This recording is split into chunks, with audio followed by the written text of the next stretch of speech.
General साहब, आज बहुत अहम मौका भी है और हमारे लिए सौभाग्य की बात भी है कि विजय दिवस पर आप हमारे साथ मौजूद हैं। पहले तो 2 शब्द आप उस पर क्या कहेंगे?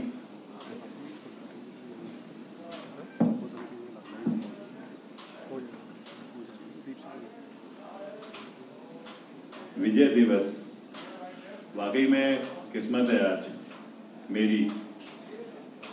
26 जुलाई 1999 एक ऐसा इंसिडेंट हुआ है जिसमें इंडियन आर्मी, हमारे देश को पाकिस्तान ने बहुत तरीके से गेम खेल करके अपने नापाक इरादे साबित करने की कोशिश करी थी। और धीरे धीरे क्या करा था उसने, गडरियों के रूप में, भेड़ बकरी जो पहाड़ों में लेके घूमते हैं उनके रूप में वो धीरे धीरे कारगिल, तोलोलिंग और लद्दाख का जो वेस्टर्न साइड है वहां पे धीरे धीरे एंटर कर गया था। और धीरे धीरे जब वो एंटर कर रहा था, उससे पहले पाकिस्तान का राष्ट्रपति परवेज मुशर्रफ वो आए थे इंडिया में, और ये बोल करके कि हम दोनों देश आपस में कभी ना कभी तो हमें संधि करनी चाहिए। उस संधि का बहाना बनाते रहे, वो आगरा घूमते रहे और धीरे धीरे फौज जो है पाकिस्तान की वो डिप्लॉय होती रही ऊपर पहाड़ों में। और जब एक बार पहाड़ों में कोई फौज डिप्लॉय हो जाती है तो पता है निकालना तो बहुत ही मुश्किल होता है। इसको बोलते हैं जैसे गणित होती है कि मान लो पाकिस्तान की सेना की टुकड़ियां बैठी हैं डिफेंस में और इंडियन आर्मी जा रही है उनको हटाने के लिए, तो क्या नियम लागू होता है, क्या गणित लागू होती है कि अगर वहां पे एक सेक्शन है पाकिस्तान का, मतलब 10 आदमी है, तो इंडियन आर्मी के 3 सेक्शन जाएंगे अगर ये प्लेन में हो रहा है, राजस्थान में हो रहा है अटैक, और 3 सेक्शन में से 2 सेक्शन खत्म होंगे, 1 सेक्शन बचेगा। इसका मतलब जो 3 आदमी जा रहे हैं इंडियन आर्मी के, उनको पता है कि उनमें से एक ही ने पहुंचना है, बाकी 2 ने मरना है। ये उस तरीके का युद्ध है अटैक जो होता है। इसमें भी ना कैलकुलेशन होती है, गणित होती है, लेकिन आदमी उस कैलकुलेशन और गणित के बाद में जानते हुए कि हम 3 बैठे हैं, हम 3 में से एक ही ने पहुंचना है, फिर भी जज्बे के साथ चलते रहते हैं। ये तो है प्लेन का इलाका। अब है पहाड़ों में क्या रेशियो है, एक सेक्शन अगर पाकिस्तान का है तो इंडियन आर्मी के 8 सेक्शन जाएंगे और उनमें से एक पहुंचेगा। इसका मतलब एक आदमी को मारने के लिए पाकिस्तान के हमारे 8 आदमी जाएंगे, उनमें से 7 मरेंगे और 1 बचेगा खाली। मतलब मैं बोलना चाह रहा हूं, ऐसी कौन सी भावना है इंसान के अंदर कि वो जानते हुए कि मरने जा रहा है फिर भी चलता रहता है, फिर भी ऊपर को चढ़ता रहता है। और उसके सामने जब उसका साथी मारा जाता है, उसके सामने उसका पड़ोसी, उसी की पलटन का जो होता है वो मारा जाता है, वो उसकी तरफ देखता भी नहीं है और फिर भी ऊपर बढ़ता रहता है, जानते हुए कि शायद अगली गोली उसको लगेगी। ये था जो एक तरतीब से युद्ध होता है, उसमें किस तरीके की कुर्बानियां देनी पड़ती है।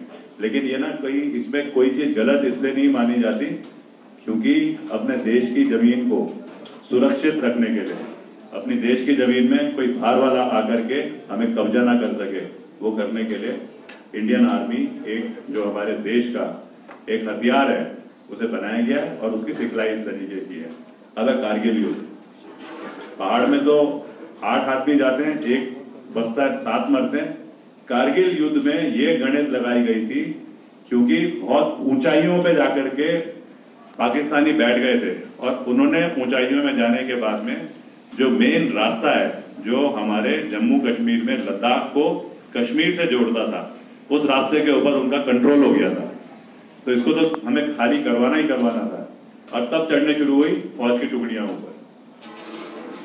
वहां पे ये गणित लगाई गई कि ये जो रेशियो है, जो राजस्थान में 1 का 3 होता है, जो पहाड़ों में 1 का 8 होता है, कारगिल में 1 का 16 होना था। मतलब एक आदमी को मारने के लिए 16 आदमी जाएंगे और 16 में से एक ही बचेगा, 15 ने मरना है। ये गणित हो गई। और दूसरा, जब पहाड़ों में चढ़ते हैं तो ना एक चीज होती है कि क्योंकि जितना जितना ऊपर जाते रहो वहां उतना ऑक्सीजन की कमी होती है, तो सांस फूलती है ज्यादा। होता है ना इस तरीके से, जैसे हम पहाड़ों में चढ़ते हैं तो ज्यादा सांस फूलती है। तो बॉडी को, इंसान के शरीर को आदत डलवाई जाती है, उस प्रक्रिया को बोलते हैं एक्लेमेटाइजेशन, एक्लेमेटाइज करना। अब अचानक जब खबर आई कि ऊपर बैठ गए पाकिस्तानी, तो एक पलटन गई जिसमें सबसे पहले जांबा जी का नमूना दिया था, वो थी 10 गढ़वाल राइफल। जब वो अंदर गए तो उनको दिखे सामने गडरिए भेड़ बकरी वाले, तो जब ये भेड़ बकरी वालों की तरफ गए तो इनके ऊपर फायर हो गया और पूरी तरह से कैजुअलिटी हुई। ऐसी क्या ताकत थी उसके बाद उनमें कि वो फिर भी जाते रहे और उन्होंने शुरुआत करा खदेड़ना। उस ऑपरेशन को, फौज में हर चीज का नाम होता है ऑपरेशन, अगर आप कोई कार्रवाई करते हो तो किसको बोलते हैं, ऑपरेशन विजय। उस दिन से शुरू हुआ ऑपरेशन विजय।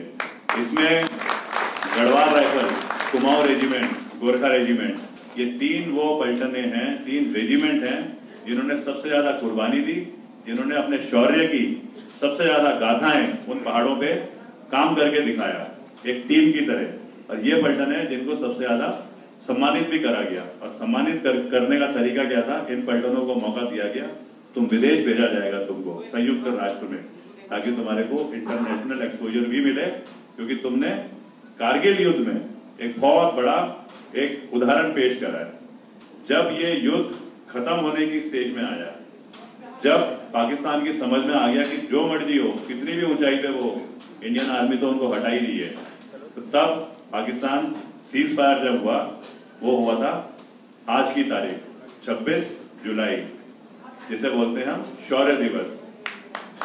शौर्य दिवस इसलिए मनाया जाता है, ये नहीं कि हमने खाली पाकिस्तानियों को बर्बाद कर दिया, उन्हें खदेड़ दिया, इसलिए मनाया जाता है ताकि भविष्य में अगर दोबारा कभी इस तरीके की कोई दुश्मन हरकत करता है तो इंडियन आर्मी दोबारा वो वाली कार्रवाई करेगी जो कि उसने कारगिल युद्ध में करी थी, जिसमें पूरी पलटन बगैर किसी सोच के एक ट्रेन तरीके से प्लान बना करके ऊपर चढ़ती गई। उस पलटन के जवानों ने सर्वोच्च बलिदान दिया और उसके बाद इस देश को बचाया कि भविष्य में हम इसको करने के लिए और तैयार हो रहे हैं और जोश पैदा हो रहा है और उत्साह हमारे अंदर बढ़ रहा है। तो शौर्य दिवस की जो गाथा है वो भविष्य के लिए इसलिए गाई जाती है हमेशा कि इंडियन आर्मी और इंडियन आर्मी के सोल्जर जो कुर्बानी जिन्होंने दी है उनको याद इसलिए रखा जा रहा है कि भविष्य में जब आएगा मौका दूसरे जूनियर का, जो आज नौकरियों में या पलटनों में है, वो भी यही काम करेंगे। आज शौर्य दिवस है। मेरी ना किस्मत है कि कारगिल युद्ध में, जब कारगिल युद्ध शुरू हुआ तो मेरी पलटन 4 गढ़वाल राइफल लखनऊ में थी और मेरी पोस्टिंग आ गई सोनामार्ग। सोनामार्ग में ट्रेनिंग हो रही थी और पलटनें ऊपर चढ़ रही थी। तो ये तो खैर अभी गाथाएं तो सुनाने वाली कोई बहुत बड़ी चीज नहीं है, बहुत बड़े लोगों ने बड़ी बड़ी गाथाएं वहां पे रची हुई हैं। उस कारगिल युद्ध में क्योंकि मेरे को भी बहुत स्ट्रॉन्ग तरीके से पार्टिसिपेट करने का मौका मिला है, तो मेरे को भी ना हमेशा लगता है 26 जुलाई, अरे वाह क्या दिन है वो। इस तरीके से लोगों ने वाकई में अपने को हमेशा के लिए सुला दिया था। आज कारगिल दिवस पे वाकई में क्या किस्मत है। कर्नल अजय कोठियाल एक ऐसी जगह पे बैठा है जहाँ पे ना कल से जो देख रहा हूँ, बीता हुआ कल 25 तारीख से एनर्जी ही एनर्जी है, ताकत ही ताकत है। कल जब मैं चंपावत पहुंच रहा था तो क्या हुआ कि हम लोग आ रहे थे हल्द्वानी से, तो हल्द्वानी से खटीमा से चंपावत, ये प्लान था। तो हमारे दिमाग में आ रहा था कि अरे इसमें तो बीच में देवी दूरा तो छूट रहा है, तो फिर वो देवी, वो जो जगह हम सुनते थे जहां पत्थर से बगवाल खेला जाता है, पसान देवता का बगवाल, वो तो छूट रही है जगह, फिर वापस जाना पड़ेगा। तो हम ना दुविधा में ही थे, दीपक वाली जी मैं हम डिस्कस कर रहे कि चलो एक दिन दोबारा चलेंगे। शक्ति होती है ना देवी में, उसने कहा तथास्तु। और कई बार लैंडस्लाइड जो है वो नहीं आने चाहिए क्योंकि रास्ते रुक जाते हैं, लेकिन खटीमा और ये अपना चंपावत, इसके बीच में रास्ता रुक गया। हमारे पास कोई चारा नहीं था, हमें बाईपास से होके आना पड़ा और वो बाईपास बनी हमारी भीमताल से होते हुए, और बीच में देवी का स्थान पढ़ना ही पढ़ना था। ये हमारी किस्मत देवी ने कल बना करके हमको। जब उस सामने हम पहुंचे देवी दूरा, तो रात के 9 बज रहे थे, तो हम सोच रहे थे अरे यार अब तो फिर गड़बड़ी हो गई, अब तो देवी का सोने का भी समय हो गया है, तो शायद हमें दोबारा आना पड़ेगा। क्या हो सकता है कि मंदिर के कपाट बंद होंगे तो बाहर से ही खाली हाथ जोड़ के जाएंगे। अचानक पता नहीं कहां से देवी के सोल्जर्स तगड़े, एक आदमी राजेश बेस्ट फाइटर आगे, और ढोल दमाओ बोलने शुरू हो गए। अब वो ढोल दमाओ और वो धक्का ऐसा लगा हमको, गाड़ी से उतरते रही राजेश और पूरी की पूरी टीम, मैं अब तो मैं इनको पहचानना शुरू हो गया हूँ, दिखे मेरे को अंधेरे में थे, ये सारे पसान देवता की टीम धक्का मार के हमको लेके गई। 52 साल का अजय गुजराल 21-22 साल वालों के साथ चल रहा है और उसकी सांस नहीं फूल रही, और वहां अंदर जाकर के क्या मजा आया। मतलब देवी की तो आंखों में ताकत होती है।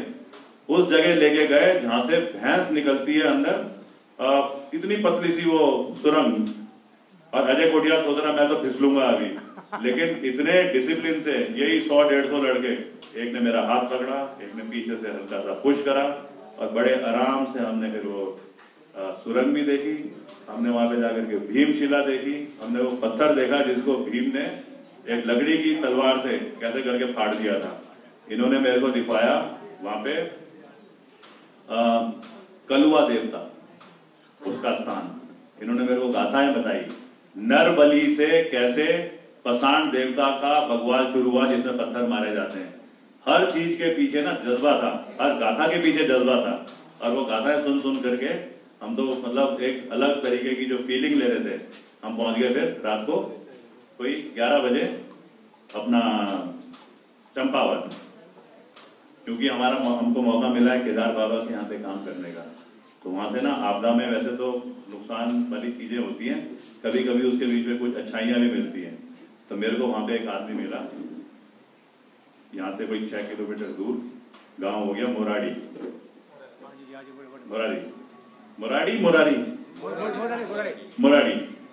मोराड़ी का शिवम जोशी, ये आ रखा है मेरे साथ में।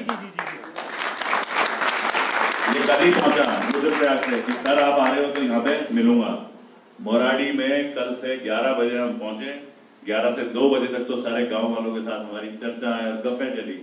कितना मजा आया सुन करके कि उस गांव से इतने सारे फौजी हैं।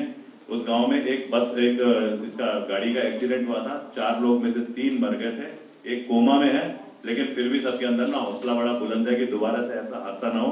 ये चीजें हमें देखनी चाहिए। उस गांव से जो एक हम ट्रेनिंग कैंप चलाते हैं आर्मी की भर्ती का, यूथ फाउंडेशन, वहां से 6 लड़के भर्ती हो रखे। तो मतलब बोलना चाह रहा हूँ, विजय दिवस आने वाला है और अजय कोटियाल जी पहुंचने चंपावत, किस तरीके से क्या जज्बे के साथ में हर जगह एक वो सिस्टम बनता रहा, जो ऐसे लग रहा था कि पूरी की पूरी ना एक कहानी पहले से ही तैयार हो रखी है, हम खाली उसका हिस्सा बन के चल रहे हैं। आज यहाँ पहुंचे, अभी ऊपर हम जब देख करके आए, मतलब ठीक है, न्याय का देवता बोलते हैं गोलजू देवता, हमने तो सुना ही था, लेकिन जब अंदर घुसे तो वाकई पता चला न्याय का देवता का मतलब क्या है। लोग अपने अपनी भावना से एक एक देवता के पास बैठे, वहां पे खुद अपनी बात कर रहे हैं। कोई उस देवता से पक्का कुछ नहीं मांग रहा होगा अपने लिए, वो ये मांग रहा होगा कि देवता बस खाली आशीर्वाद दे और बाकी सब चीजें हम इंसान खुद कर देंगे। ये सब करते हुए आज 26 जुलाई 2021 को हमको मौका मिला इस स्थान में बैठने का और आप सब लोगों के सामने एक डिस्कशन करने का।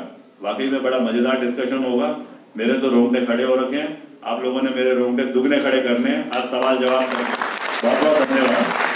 सवाल जवाब जो है वो शुरू भी करेंगे और आज मौका भी बहुत बड़ा है और जिस तरीके से आपने बताया कि विजय दिवस पर और एक अहम रोल जो है कारगिल युद्ध के दौरान आपने भी अदा वहां पर किया है, आज उन शहीदों को याद कर लेते हैं और एक नारा लगा देते हैं, भारत माता की जय, भारत माता की जय। इतनी तेज बोलना है कि दुश्मन के कान तक ये गूंज जो है वो जानी चाहिए, भारत माता की जय। बहुत खूब, चलिए सर जोश भी।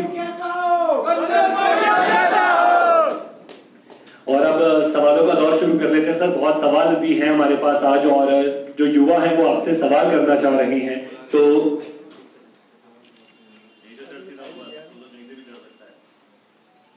इसके बाद लगाएंगे नारे डिस्कशन के बाद में।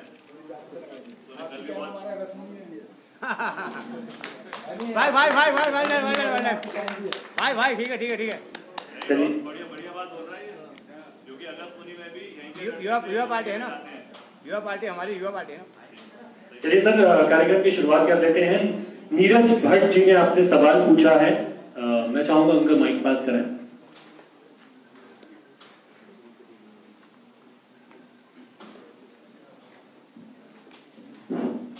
पहले तो मैं आपका हार्दिक स्वागत और आभार व्यक्त करता हूं कि आप यहाँ आए और आगे उम्मीद भी यही करता हूं कि आप आगे भी ऐसे संवाद और सम्मेलन करते रहेंगे। सवाल तो सर नीरज, उससे पहले जी एक चीज बताना भूल गया था। जी जी सर। ऐसे ही संवाद युवाओं के साथ में कल हमारा हुआ था हल्द्वानी में जी। तो हमारे टीकू भाई हैं, इन्होंने करवाया था। आज मैं देख रहा था अखबार में उसका जो आ रखा था अमर उजाला में, पता है इतने बढ़िया तरीके से उन्होंने क्या लाइन लिखी है कि युवा संवाद में जो बातें हो रही हैं, आम आदमी पार्टी इन्हीं युवाओं की बातों को समझ करके और 2022 में जब इलेक्शन लड़ेगा उससे पहले अपना मैनिफेस्टो बनाते हैं ना, वो मैनिफेस्टो प्योर युवाओं के साथ जो कोई डिस्कशन उनमें जो बातें आ रही हैं उनको लेके बनाया जाएगा और वो फ्रंट पेज में पूरा।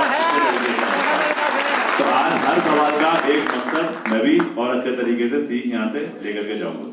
उम्मीद मैं भी यही कर रहा हूँ सर कि आगे आप ये संवाद आगे भी करते रहेंगे। मेरा से सवाल तो बहुत है, मैंने पर एक सवाल ये है कि आजकल सर उत्तराखंड में भू कानून की मांग बहुत जोरों पे चल रही है। उत्तराखंड में भू कानून के लिए लोग सड़कों पे आ रहे हैं, बहुत जोरों पे चल रही है। मैं आपकी राय जानना चाह रहा था इस बारे में। अगर हम अपनी जमीन ही छोड़ देंगे तो फिर बचा क्या है?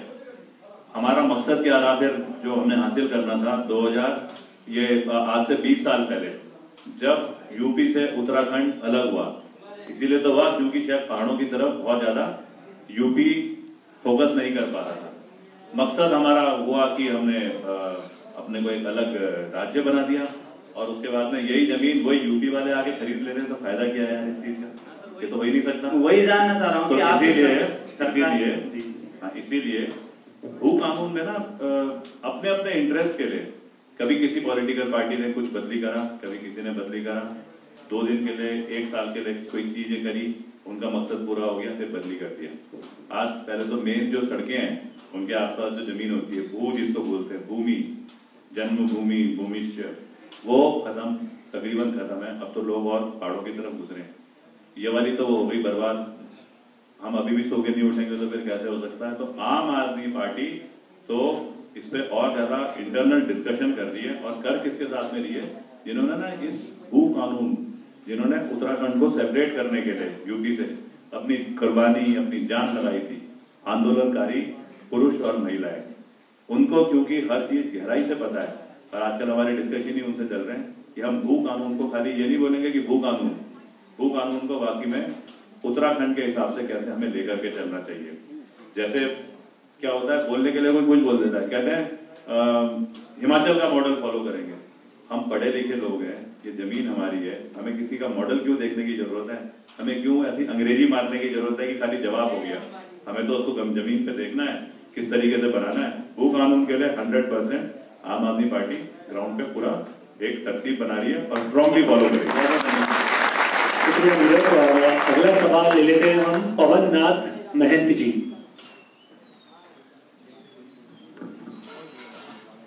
सर्वप्रथम आपका जिला चंपावत में हार्दिक स्वागत और तहे दिल से अभिनंदन सर। मेरा आपसे एक सवाल है, जैसे कि आप कह रहे थे कि उत्तराखंड वासियों को फ्री बिजली देने की बात कर रहे थे, क्या आपको नहीं लगता कि उत्तराखंड वासियों में मुफ्तखोरी की आदत लगेगी? किस चीज की बात कर रहे हैं? फ्री बिजली? पता नहीं क्या है हमारे जो जिसे बोलते हैं, जब इंडिया आजाद हुआ ब्रिटिशर्स से, अंग्रेजों से, तो हमारे कुछ ऐसी जरूरतें हैं जो सरकार होती है जो कि पॉलिटिशियन और ब्यूरोक्रेट से मिलकर के बनती है। ब्यूरोक्रेट मतलब हो गया डीएम, एसडीएम जैसे सरकारी जो अधिकारी होते हैं, पॉलिटिशियन हो गया अपना ये जो विधायक, उसके बाद में जो सीनियर मंत्री हो गए, इन दोनों के जो मिलकर के बनती है उसे हम बोलेंगे सरकार। सरकार की जिम्मेवारी है कि अगर उदाहरण के तौर पे उत्तराखंड सरकार है तो उसकी जिम्मेवारी है, चाहे पहाड़ में कितना भी पीछे का इलाका हो, लेकिन वहां के रहने वाले लोगों को एसेंशियल मूलभूत सुविधाएं वो तो देना है ही है। पढ़ाई, एजुकेशन वो सरकार की जिम्मेवारी है। हेल्थ, ये जो लोग बीमार होते हैं उनको ऊपर के एरिया में, मतलब सबसे रिमोट एरिया में वो कैसे दी जाए, कि सरकार की जिम्मेवारी है। तभी तो हम ये थोड़ी बोल सकते हैं कि पहाड़ मुश्किल है तो दुर्गम है तो आओ वही देहरादून या हल्द्वानी, ऐसा तो हो नहीं सकता। ऐसे ही सरकार की जिम्मेवारी है कि बिजली और पानी मुहैया कराना। होता क्या है, क्योंकि कर नहीं पाती है तो फिर वो ना कोई और कारण बना लेती है। तो कहती है हम कुछ सब्सिडी में देंगे कि पहले 100 यूनिट के लिए हम इतने रुपए में देंगे, 200 यूनिट के लिए इतने रुपए में देंगे, पहाड़ के लिए थोड़ी सब्सिडी और कर देंगे। लेकिन एक्चुअली ये जो फ्री है ना, ये फ्री नहीं है, ये ऑब्लिगेशन है गवर्नमेंट का जो देना चाहिए। अब एक पार्टी जो India against corruption, Anna Hazare जी का जो आंदोलन था, करप्शन के खिलाफ पूरा देश खड़ा हो रहा है, यही मतलब हुआ इंडिया करप्शन के खिलाफ खड़ी हो रही है। उससे बनी हुई पार्टी आम आदमी पार्टी, उसने जब दिल्ली जैसी जगह में जहां पे की बिजली खरीदी जाती है, मतलब जहां से भी बिजली पैदा होती है उसके बाद खरीदी जाती है, उसके बाद उसने अगर मुहैया कराई है, और ऐसा नहीं कि किसी और इंसान के ऊपर टैक्स बढ़ाओ, कहीं ना कहीं से तो पेमेंट भी हो रही है ना, पैसे भी दे रहे हैं जब ये बिजली दी जा रही है, किसी और के ऊपर अगर टैक्स नहीं बढ़ रहा है तो इसका मतलब तो यही है कि गवर्नेंस, सरकार का चलने का जो तंत्र है उसे ठीक करा जा रहा है।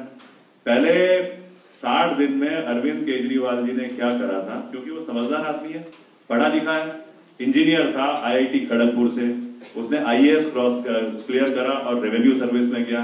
उससे पहले उसने समाज सेवा कहाँ पे करी, मदर टेरेसा, जिसको आज मिशनरी और चैरिटी जो है उसमें उसके जो आज की तारीख में उसको देवी औरत माना जाता है क्रिश्चियन सोसाइटी में, चर्च ने जो कर रखा है वहां पे उसने काम करा। जब उसने समझा कि हमारा साल का बजट इतना होता है, उनके यहाँ होता है मेरे ख्याल से कोई 60,000 करोड़ के करीब, उसमें से कौन कौन सी वो मूल सुविधाएं हैं जो इस बजट से दी जाएंगी, यार वो चीजें दी गई। हेल्थ, एजुकेशन, स्कूल वहां पे दिए गए, ये जो बिजली है, तो ये बिजली ना फ्री नहीं है, और उत्तराखंड तो ऊपर से एक और बात भी है, पैदा यहाँ पे हो रही है बिजली, सबसे बड़े डैम जिनसे बिजली जनरेट हो रही है वो उत्तराखंड में है। मतलब मैं वैसे ही पूछ रहा हूँ, आप लोग भी मेरे को बताना, उत्तराखंड में बिजली पैदा हो रही है। पहले ये जो डैम था ये होता था यूपी और केंद्र सरकार का, क्योंकि उन्होंने वो बजट लगाया था। हम भी तब यूपी के थे, तब हम उत्तराखंडी नहीं, हम यूपी वाले कहलाते थे। मतलब ठीक है, पहाड़ी है तो वो अलग थी, जो भी गढ़वाली कुमाऊनी जो भी इस तरीके से होते हैं, लेकिन जब उत्तराखंड अलग बना तो हम यूपी वाले तो नहीं रहे ना, हम तो उत्तराखंडी हो गए। इंसान उत्तराखंडी हो गया, इंसान की बनाई हुई वो डैम वो अभी भी यूपी का है, ऐसा कैसे हो सकता है? इसका मतलब कहीं ना कहीं कुछ एरर है ना, हमारे साथ खेल खेला गया है। अब वो खेल क्या होता है, यूपी में 80 MP होते हैं, उत्तराखंड में कुल 5 MP होते हैं, तो केंद्र जो होगा चाहे वो बीजेपी होगी कांग्रेस होगी, उसको ज्यादा किससे एडवांटेज मिल रहा है? यूपी से, क्योंकि सरकार बनानी है तो 80 MP की सरकार ज्यादा इंपॉर्टेंट मानी जाएगी, या जहां से 5 ही MP हो जाएगी वो, तो क्या करते हैं उठक बैठक कराते हैं। तभी हमारे सारे मुख्यमंत्री दिल्ली में बैठे रहते हैं, हमेशा हम सुनते ही होंगे अखबार में भी, न्यूज में भी। अब वो डैम जो यूपी का है उत्तराखंड की जमीन में, या हमारे को उसकी जमीन, उसकी जो बिजली पैदा हो रही है उसका 7%, 7% मिल रहा है खाली, जो कि हमारा 60% होना चाहिए था। अगर 60% होता तो बिजली फ्री नहीं, बल्कि होना ये चाहिए था, इतनी बिजली से जो रेवेन्यू जनरेशन हो रहा है, बिजली तो प्रोवाइड कराई जाए, उसके बाद में जो पैसे खर्च और मिल रहे हैं, हो सकता है कि हर उस BPL परिवार को 200 रुपए महीना एक्स्ट्रा दिया जाए, जो कि बिजली से फायदा हो रहा है। हमें तो पैसे मिलने चाहिए, तो हम फ्री वाली कहानी में नहीं जाएंगे कि कोई बोलेगा फ्री फ्री फ्री, हर कोई फ्री बोलता है। जो इंजेक्शन लग रहे हैं आजकल कोविड के, उसके लिए बोर्ड देखो तो उसमें लिखता है फ्री दवाइयां, फ्री वैक्सीनेशन, पोस्टर लगते हैं बड़े बड़े, फोटो लगती है, तो हम उन चीजों पे नहीं पढ़ेंगे। हमें ये समझ में आना है बाकी में हमारी जो जमीन है, इससे जो पैदा हो रहा है उसमें हमारे को कितना मिल रहा है, और क्यों हमारे समझदार लोग आंख बंद करके बैठे हैं, उसे ठीक करना है हमें। तो ये है, फ्री नहीं है। शुक्रिया पवन। और अगला सवाल सर आपसे पूछा है राहुल सिंह चौहान जी ने। राहुल जी माइक पास कीजिए।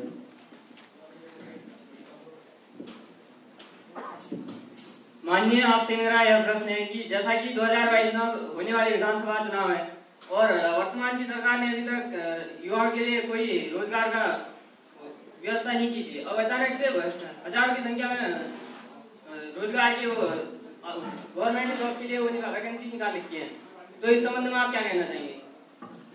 यार बोला एक मिनट, नाम दोबारा बोल। राहुल सिंह चौहान। राहुल, राहुल तेरी एज कितनी है? 18। Yes sir. तूने अभी तक कभी अप्लाई करा किसी उसमें? ओके, मैं तेरे को बताता हूँ कि जिसने अप्लाई करा होगा, और हम सब बड़े आराम से समझ सकते हैं।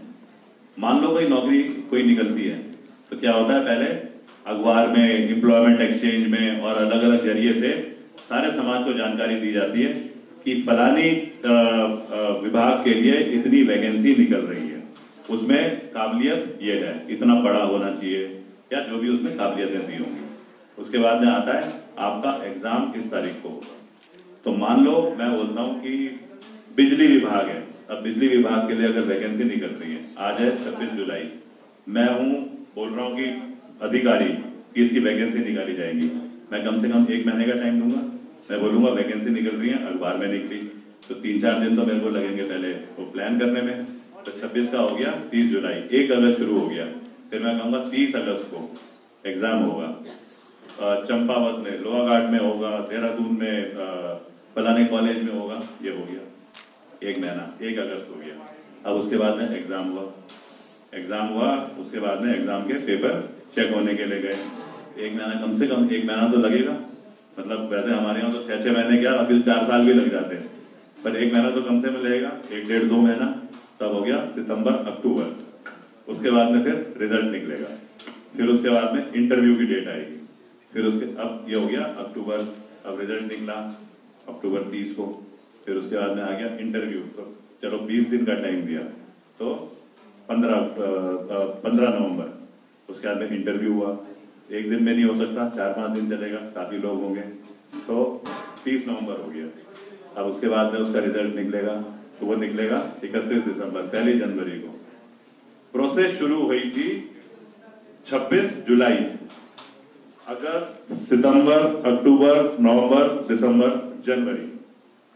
आज वैकेंसी निकलने की सरकार ने बात करी, जैसे आपने बोला निकालने के लिए बोला ना, अभी तो फिर पूरी मंथ है ना सर, नवंबर तक सुन तो सही। अब कितने हो गए, 1 जनवरी हो गया, इलेक्शन कब होने, फरवरी में, आचार संहिता कब लगेगी,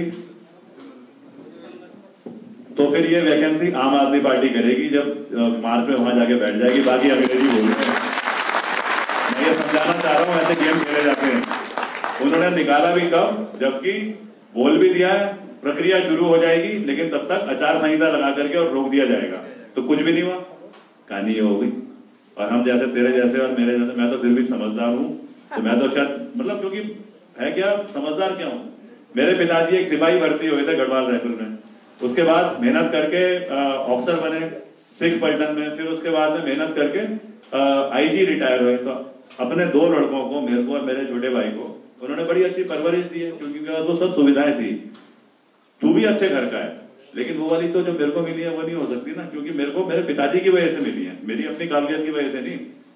इसलिए मैं समझ सकता हूँ शायद, लेकिन तेरे को तो यार घुमाएगी सरकार आराम से, वो कहेगी बहुत बढ़िया लग रहा है, तू खड़ा हो 1 मिनट, बोलेगा ये हमारा आदमी है, भगवा रंग की ड्रेस पहनता है, बिल्कुल क्या बोलते हैं, वंदे मातरम, क्योंकि इतना बढ़िया शब्द है। लेकिन आखिरी में जिस दिन तेरी अपॉइंटमेंट आएगी कि रिजल्ट आएगा, उस दिन आएगा आचार संहिता लग गई है, सॉरी राहुल, अगली बार करना, सब देखेंगे। ऐसी वाली चीज है। मतलब मैं समझाने की कोशिश कर रहा हूँ, ये एक सिंपल सा गेम है, डेट को निकाल करके, तारीख को निकाल करके और करा जाता है। लेकिन साथ में दूसरी बात, हम जैसे अभी हमने बोला है कि हम किन मुद्दों पे अपना मैनिफेस्टो बनाएंगे, आम आदमी पार्टी क्या करना चाहती है, तो उन मुद्दों में सबसे बड़े मुद्दों में से एक मुद्दा है रोजगार। रोजगार क्यों रुक रखा है, क्यों वैकेंसी होते हुए भी नहीं निकाल पा रही है सरकार, क्यों खाली सरकारी वैकेंसी के अलावा जैसे स्किल डेवलपमेंट है, स्किल डेवलपमेंट के भी कई प्रोजेक्ट्स हैं जो कि फालतू चल रहे हैं। क्योंकि ये सब मैंने 2013 में जब NIM उत्तरकाशी में पोस्टिंग आया था, और उसके बाद कई छोटे छोटे मॉडल देखे, करने की कोशिश करी और वो कामयाब हुए, तब तो हमने अपनी काबिलियत से करा था। जैसे अभी इसने बोला था कि हमारा अगस्मुनी में कैंप है, कुमाऊं के लड़के वहां जाते हैं ट्रेनिंग के लिए, तो क्योंकि मैंने ये चीजें समझ रखी हैं, तो हमारा अब और 1 महीने के बाद में जो तरीका है बताने का, वो है रोजगार के ऊपर, और उसमें हम बड़े क्लियर तरीके से 1 महीने तक लगातार बता के समझाएंगे कि रोजगार में किस किस जगह किस तरीके से हम प्लान करके लेके चल रहे हैं। जैसे अभी हम बोल रहे हैं बिजली के बारे में, 300 यूनिट बिजली, हम 300 यूनिट बिजली बोल दिया। अब उसके बाद में अगली प्रोसेस प्रक्रिया क्या शुरू हुई कि इंसान को रजिस्ट्रेशन कराया जा रहा है। अभी सबके गांवों में पहुंचेगा वो, यहाँ पे अभी शुरू नहीं हुआ ना, शुरू हो गया है, 1 हफ्ता हो गया है, तो काफी को तो पता होगा, लेकिन हर गांव में पहुंचेगा, रजिस्ट्रेशन होगा। जब रजिस्ट्रेशन होगा तो आपको एक रजिस्ट्रेशन नंबर मिलेगा, उसके बाद में आपको कॉल आएगी आपसे पूछा जाएगा कि आपको आपका रजिस्ट्रेशन हो गया, नंबर ठीक है, अब ये बताओ आपके घर में मीटर चल रहा है कि नहीं चल रहा है। पता चले कि हमने बोला बिजली देंगे लेकिन उसके यहाँ तो मीटर ही नहीं लगा है, तो बाद में मीटर लगने की कार्रवाई होगी, तो 3 महीने तक उसको हम बिजली नहीं दे पाएंगे। उससे पूछेंगे तेरे यहाँ कितनी यूनिट है। ऐसे जब ये जो हम अभी रजिस्ट्रेशन करा रहे हैं, मैं बताने की कोशिश ये कर रहा हूँ कि ये हमारा एक पॉइंट है कि बिजली दी जाएगी, लेकिन बिजली कैसे दी जाएगी अब हम सबको समझा रहे हैं। उसके बाद में आएगा रोजगार, तो राहुल सुनना उस चीज को, मतलब अपने आप ही आएगी जानकारी। हम रोजगार को कैसे देना है बहुत क्लियर तरीके से 1 महीने में कैंपेन चला करके और लिखित पढ़त करके और समझाएंगे सबको, तो उसको जरूर इतना इंतजार करना और सुनना है। चलिए अगला सवाल ले लेते हैं। संजय सिंह बिस्ट जी ने सवाल पूछा है। संजय जी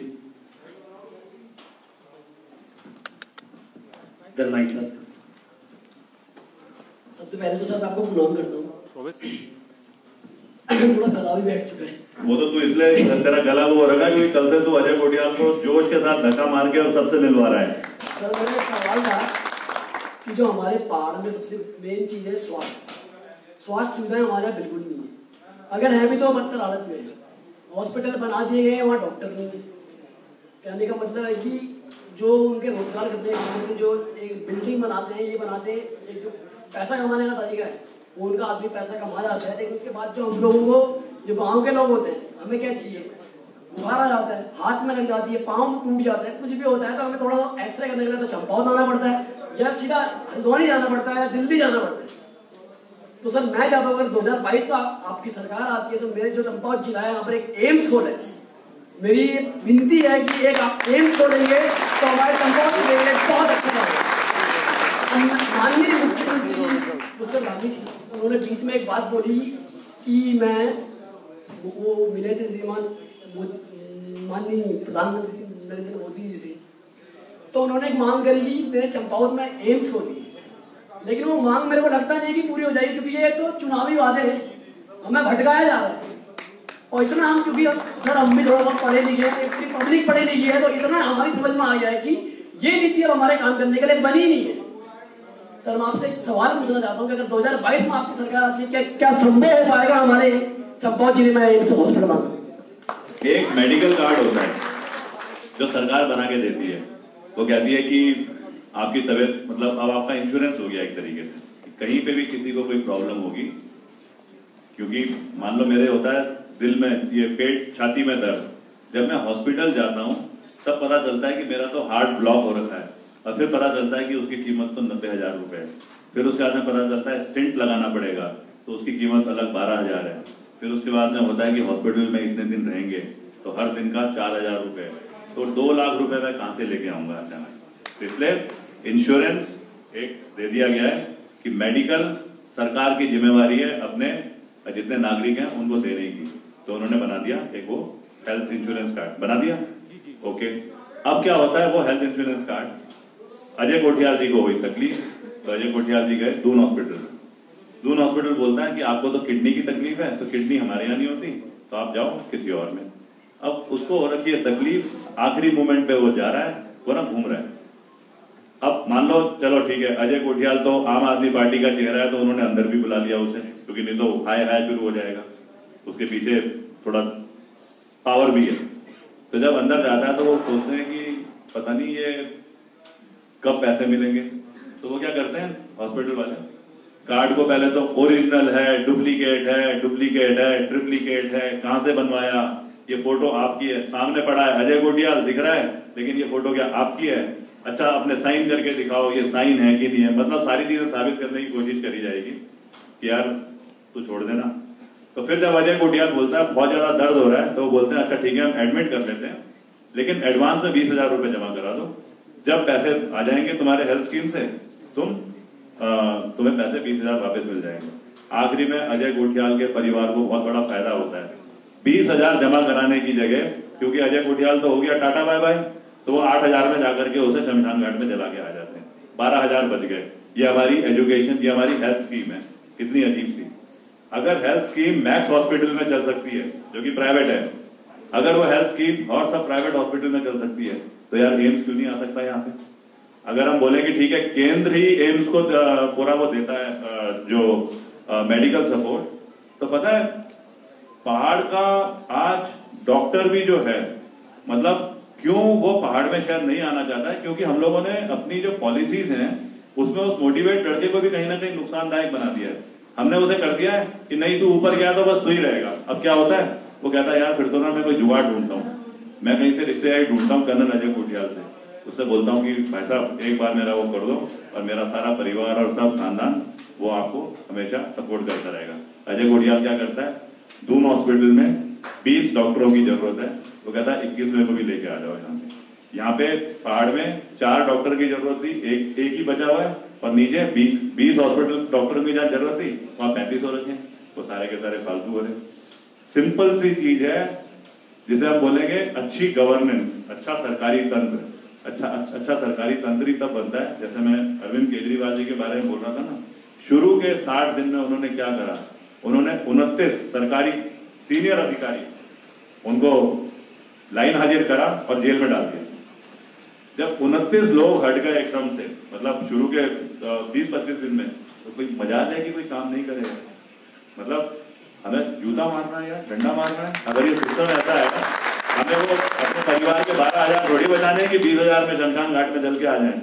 हमें तो शमशान घाट यहाँ पे ना बने वो वाली चीज देखने की जरूरत है, नहीं तो यहाँ तो ये इशू ही बढ़ती जा रही है।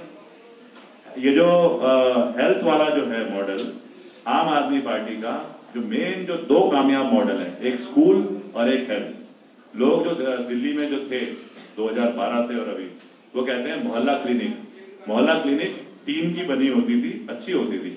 आज उसकी जगह ना बड़े हॉस्पिटल बन गए, और वहां पे जब वो कार्ड जमा होता है, वही कार्ड जिसमें फोटो भी ढूंढ रहे हैं यहाँ पे और सिग्नेचर भी चेक कर रहे हैं, वहां बोलते हैं अच्छा एडमिट कराओ, कार्ड इधर है, कार्ड को स्कैन करते हैं और कार्रवाई शुरू हो जाती है।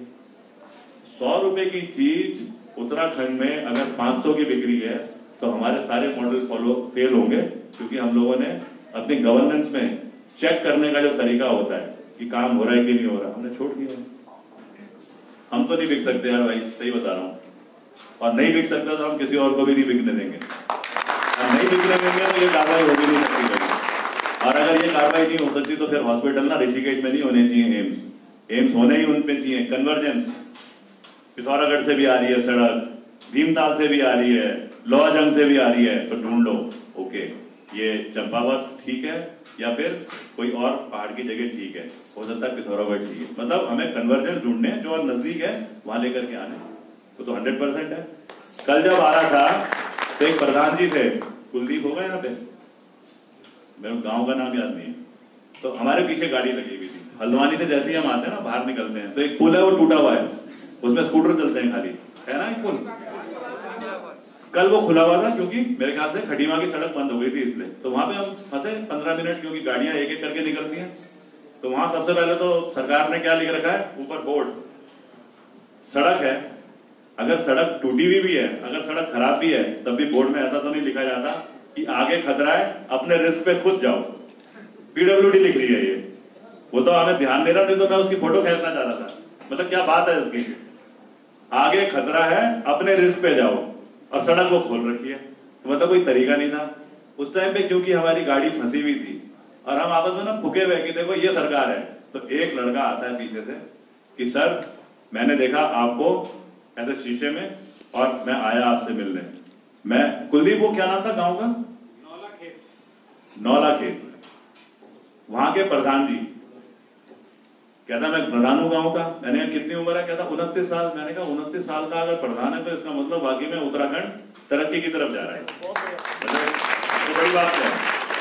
फिर कहता है कि मैंने कहा कहां से आ रहे हो? तो खैर मिले, फोटो हुई।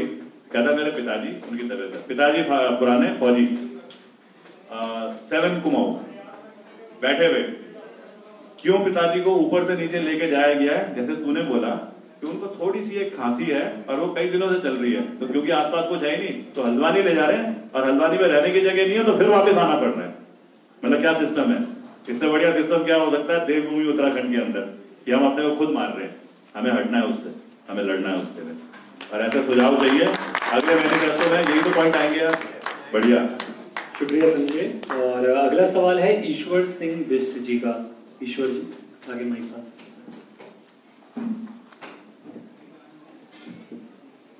सबसे पहले मेरा तो आपको नमस्कार। मेरा आपसे सवाल है, यदि उत्तराखंड में स्कूलों का ऐसा बुरा हाल है तो यहाँ की शिक्षा सेवा बहुत बेहद खराब है, तो हमें अच्छी शिक्षा लेने के लिए प्राइवेट स्कूल जाना पड़ता है, तो वहाँ पे फीस बहुत ज़्यादा है। तो क्या क्यों सर ये सरकारी स्कूल में क्यों नहीं हो सकता? प्राइवेट स्कूल में जो स्टूडेंट पढ़ने जाता है उसको ज्यादा फीस देनी पड़ती है और जो टीचर पढ़ाता है उसको कम तनख्वाह मिलती है। क्या उल्टा मॉडल है? सरकारी स्कूल में जो बच्चा जाता है उसको फीस कम पड़ती है और टीचर को तनख्वाह ज्यादा मिलती है, लेकिन फिर भी प्राइवेट स्कूल टीचर को ज्यादा मिलती है, कम मिलती है सरकारी में। प्राइवेट और सरकारी की तुलना कर रहे हैं ना। सरकारी में स्टूडेंट जाता है पढ़ने तो फीस कम होती है और जो टीचर पढ़ाता है उसकी तनख्वाह ज्यादा होती है। अब प्राइवेट स्कूल वहां पे स्टूडेंट जाता है पढ़ने के लिए तो उसको फीस ज्यादा देनी पड़ती है, लेकिन गुरुजी जो टीचर है वो जो पढ़ाता है उसकी तनख्वाह कम होती है और फिर भी प्राइवेट स्कूल से ज्यादा मतलब अच्छा हो रहा है। तो ऐसी कौन सी चीज हो गई जो कि प्राइवेट स्कूल में और सरकारी स्कूल में फेल हो गई है? आम आदमी पार्टी ने एक और जो तरीका बनाया स्कूल की तरफ दिल्ली में, उसका मैं उदाहरण देता हूं। फीस वही है जो बिल्कुल कम वाली होती है, टीचर की तनख्वाह अच्छी है, लेकिन टीचर को ना एक्सपोजर दिया गया, यानी कि अगर टीचरों को भेजो विदेश और विदेश जाकर के सीख के आएंगे और पढ़ाएंगे। अब वो टीचर को भेज रहे हैं अगर हम क्या बोलते हैं इसमें अमेरिका में, तो अमेरिका में क्या सीख के आएगा? वो हाउ हाउ हाउ वाली अंग्रेजी बोल के सीख के आएगा, लेकिन स्टूडेंट को तो क्या बता पाएगा? अगर हम ऐसी जगह भेजते हैं जहाँ पे इंटरैक्टिव सेक्शन होते हैं, जर्मनी जैसी जगह जहाँ पे कि टीचर वॉलंटियर होते हैं और पढ़ाने का तरीका एक सिखाते हैं, तो उसका असर क्या हुआ है दिल्ली में? स्कूल जो है, अगर तुम स्कूल को देखो ना तो बढ़िया वाली बिल्डिंग, शीशे के बड़े बड़े ग्लास, अंदर जो क्लासरूम है उसमें बहुत बढ़िया फर्नीचर, उसके बाद उसमें जो स्टूडेंट आते हैं, मान लो एक मलिन बस्ती है, मलिन बस्ती के बच्चे उतना ज्यादा उनको एक्सपोजर नहीं होता, अब वो आते हैं बस में बैठ करके, स्कूल की बस है जो जाती है लेने, उस बस में आए 15 बच्चे उतरे तो जो आया है उन सबको लेकर के सीधा बाथरूम में ले जाती है और बढ़िया खुले बाथरूम, अच्छी टाइलें, ग्लास लग रखे, शावर लग रखे, उनको नहलाया जाता है, नहा धो गए, अच्छे से कपड़े पहनाए जाते हैं, फिर उंगली पकड़ के क्लासरूम में बिठा दिया जाता है। कल्याणपुरी में रखा सर, दिल्ली में कल्याणपुरी में हो जाए ऐसी सब जितने स्कूल है वहाँ पे सब सारे में वो है। वो मैडम भी आई थी ना डोनाल्ड ट्रंप की मिसेज, नानपुरा में गई थी। एक मिनट जरा, ये साहब आप एक्सपीरियंस बताएंगे, सुनो जरा। मैं दिल्ली रहता हूँ सर। आप ही बताओ सबसे बढ़िया क्या है?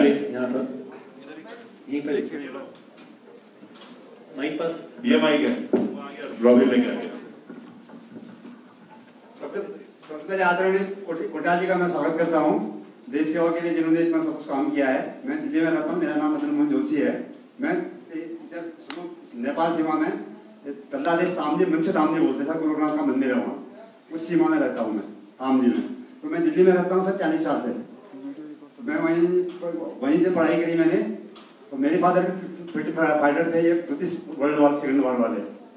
तो दिल्ली में जो शिक्षा है, सब स्कूलों की शिक्षा क्या है कि दिल्ली में जितने भी मलिन बस्ती के स्कूल है सब में कंप्यूटराइज है, सारे बस्तियों में। जो आया, जो आप जैसे आप बता रहे हैं, आया आती है, सब बच्चों को नहलाती है, सबको सब टिफिन के लिए अलग है, सारी सुविधाएं हैं वहाँ पर। और मिसेज ट्रम्प आई थी जब, तो वो नानकपुरा में एक एनडीएमसी का स्कूल है, उसको देखने के लिए गई थी दिल्ली में।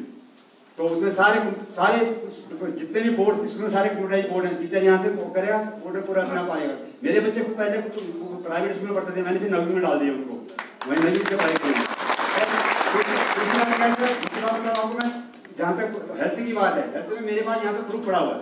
मेरे कम से कम 8 लाख रुपए खर्च हुए हैं हेल्थ में। मैंने अपनी वाइफ को वो किडनी का वो किया था, उसे मैंने खुद अपना कराया है बच्चों का। 7-8 लाख में से मतलब हमारे को 1 पैसा खर्च नहीं किया, सब दिल्ली सरकार ने दिया है।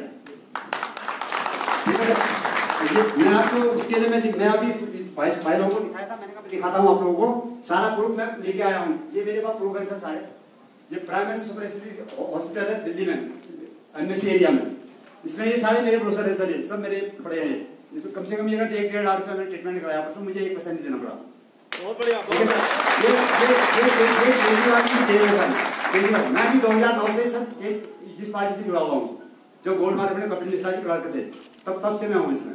दिल्ली में मैं कंटोनमेंट एरिया गोपीनाथ बाजार के बारे में जो अपने छोटे क्षेत्र में रहता हूँ, लेकिन नेता में रहता था, आजकल द्वारका में चला गया हूँ, ये उस एरिया में पड़ता है दिल्ली कंटोनमेंट। आज जहाँ मैंने विधायक खासकर कमांडो सब चले गए हैं, वो बोले उस एरिया में ज्यादा समय लेगा, अपने व्यक्ति को यहीं पे ध्यान देता हूँ सर मैं, और जब कभी दोबारा मौका मिलेगा मैं फिर करूँगा सर।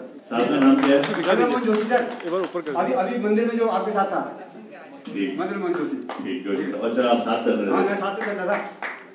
आप दिल्ली वाले हो गए हो, आपको थोड़ा उत्तराखंड भी सीखना है। अगर मेरे को ले जा रहे हो मंदिर तो थोड़ा धक्का मारो ना, ताकि आगे निकल सकूं। यहाँ धक्का मारा जाता है उत्तराखंड में। मैं भी आपके ऊपर कहूँ, मैं धक्का नहीं मार सकता ना, बच्चा हो तो धक्का मारता। मुझे तो आपकी करके दिए, तभी देश सेवा के साथ में कुर्बानी नहीं, पर आपने इतनी बढ़िया बात, मतलब मैंने तो ये स्कूल जो है, मैं इसका जो साहब ने अभी बोला ना, साहब भी एक मिनट ऐसे खड़े ही रहेंगे। उस स्कूल का फायदा क्या हो रहा है? देखो, उस स्कूल में ना खेल कूद की सुविधाएं है सारी, उसमें फायरिंग रेंज है, मतलब एक सबसे नीचे छोटे बच्चों को गोली चलाना सिखाते हैं, एयरगन। आजकल है ना इंटरनेशनल स्पोर्ट्स में राज्यवर्धन सिंह राठौर ने एक नया सिस्टम शुरू करा कि शूटिंग जो है हमारे इंडियंस में खासियत है, और गढ़वाली कुमाऊं ने उसमें तो और ज्यादा है कि उसमें बड़ा अच्छा करते हैं इस स्पोर्ट्स डिसिप्लिन में, और छोटे बच्चों को शूटिंग कराई जाती है। अब क्या होता है, सेम चीज यहाँ उत्तराखंड में क्यों नहीं बन सकती? मतलब सब चीजें हमने खाली फॉलो करनी है, नकल मारती है खाली। बस ये है कुछ चीजें यहाँ पे ऐसी होंगी, वहां पे मान लो 3 मंजिल की बिल्डिंग है, यहाँ पे हो सकता है हम 2 मंजिल की बनाए। वहां पे हो सकता है कि हॉस्टल की सुविधा की जरूरत नहीं है, क्योंकि दिल्ली प्लेन है और गाड़ियां कहीं से भी कहीं 30-40 किलोमीटर से बच्चों को लेके आ सकती हैं। यहाँ पे हो सकता है कि हमें हॉस्टल बनाने पड़े, क्योंकि जब ये अपना क्या बोलते हैं, पिथौरागढ़ से जब हम आगे चलेंगे धारचूला की तरफ, अस्कोट की तरफ, पानागढ़ की तरफ, तो वहां के बच्चे शायद नहीं आ सकते। तो उनके लिए हम कर रहे हैं 2 करोड़ बिल्डिंग में खर्च, तो 2 करोड़ और करते हैं, बहुत बड़े बड़े हॉस्टल बनाते हैं, ताकि वो बच्चे वहां से मतलब आ सकें, क्योंकि ये सरकार की जिम्मेवारी है। हाँ ठीक है, यहाँ पे हम स्विमिंग पूल नहीं बनाएंगे, क्योंकि यहाँ पे स्विमिंग पूल का अर्थक्वेक जोन और वो सब चीजें हो सकती हैं। लेकिन अब ये मलिन बस्ती के बच्चे, पहले तो ये देखो कि स्कूल चल रहा है 8 बजे से 1 बजे तक, ये ना 1 बजे के बाद बस में जो कंडक्टर है उसकी आफत आ जाती है, वो बच्चों को बस में बिठा ही नहीं सकता कि घर जाने को तैयार नहीं है। ये कह रहे हैं मैं तो वहां खेलूंगा, क्योंकि इतनी बढ़िया सुविधा है, और अगर खेल रहा है तो उसके अंदर वो कैरेक्टर भी तो बन रहा है ना, उसका उसे मौका मिल रहा है और चीजें करने का। तो बोल रहा हूं असर कैसे होते हैं। उसके बाद वो बच्चा घर जाता है तो माँ, बड़ा भाई है, बड़े चाचा जी आ गए, चाचा जी ने ना गुटखा खाया या टॉफी खाई, वो पर्चा फेंक दिया बाहर, उसकी जो बंदी है, बच्चा भाग के जाता है, चाचू ये क्या कर रहे हो? मेरे स्कूल में सिखाया जाता है कि इसको अपनी जेब में रखो और डस्टबिन में रखो। तो बच्चा जब उठाता है तो चाचा कभी दोबारा फेंकने से पहले, अगर कोई नहीं देख रहा है, वो फेंकेगा कि सफाई मैन साफ करेगा। लेकिन वो कह रहा है मेरा भतीजा इतना छोटा सा, अगर कोई बात बोल रहा है, अंदर हिट करती है बात, उसे मजा आता है। तो ये ना मैं बोल रहा हूं, ऐसा कैरेक्टर बिल्डिंग एक बच्चे की जब होगी, तो क्या उसे, जैसे राहुल अभी पूछ रहा था रोजगार में कैसे फॉर्म भरे जाएंगे, जैसे मैं बता रहा था राहुल को, उसको सब चीजें पता है, उसे कहीं जरूरत ही नहीं है कि मेरे को भविष्य में क्या करना है, क्योंकि उसके दिमाग का, उसके कैरेक्टर का इतना बढ़िया एजुकेशन के जरिए एक तरीका बना दिया गया है कि वो विदेश जा रहे हैं बच्चे, अपने आप क्वालिफाई कर रहे हैं, नीट के एग्जाम निकाल रहे हैं, सिविल सर्विसेज के क्लियर कर रहे हैं। तो वो चीज क्यों हमारे उत्तराखंड में नहीं आनी चाहिए, उसका उदाहरण तो अभी जोशी साहब ने खुद ही बता दिया कि किस तरीके से ये चीज हो रही है। सर्वोच्च न्यायालय ने प्रश्न उठाया था वकीलों ने कि हमारे को कोई सुविधा नहीं मिली है। केजरीवाल साहब ने सुप्रीम कोर्ट में पहले डिस्पेंसरी खोल दी थी, ये उसका प्रूफ मेरे पास सर। मैं भी सुप्रीम कोर्ट में काम करता हूँ सर, मैं समझ गया हूँ। वकीलों के लिए सारा खोलने काम हुई है, सब फ्री है सर। ये सारी व्यवस्था केजरीवाल ने दिल्ली में ऐसे नहीं, कोई आदमी परेशान नहीं है, सब वही व्यवस्था। तो हमने ना, मतलब मैं कहूंगा कि खाली ये नहीं कि दिल्ली के मॉडल, कहीं पे भी कोई कामयाबी मॉडल, जो मॉडल कामयाब हो रखे हैं, हमने उनको जरूर यहाँ पे लेके आना है, और यही तो हमारी जरूरत है, हमारी रिक्वायरमेंट ही है, तभी हम यूपी से अलग होकर उत्तराखंड बने। तो ये वाला एट पॉइंट सभी को, मेरे को भी आज नई चीजें और समझ में आई। थैंक यू साहब, जोशी साहब। चलिए अगला सवाल ले लेंगे सर। विक्रम कठायत जी का ये सवाल है आपसे। विक्रम जी पीछे माइक पास। सर सबसे पहले आपको प्रणाम करता हूं। जैसा कि आपने अपने वक्तव्य में पहले कहा कि मैं रास्ते में आते समय एक जगह मिली बाराही धाम नामक, तो मैं उसी जगह से आया हूं और यहाँ लगभग हमारी युवाओं की काफ़ी बड़ी टीम आपसे मिलने आई है। कल आप लोगों ने हमारा जोश देखा। जैसा कि आप जानते हैं कार्यक्रम का नाम युवा संवाद है और आप तो साक्षात उदाहरण है। आपने सेना में राज्य के 18,000 युवाओं को भेजा है। आपने वो संकल्प साकार करके दिखाया है। आपको पता है कि युवाओं को संतुष्ट करना कितना मुश्किल होता है। उसके सवाल को पूरी तरीके से, उसके सवाल पर संतुष्टि से जवाब देना कितना मुश्किल होता है। वो तर्क करता है, वितर्क करता है और जब तक संतुष्ट नहीं होता तब तक सवाल करते रहता है।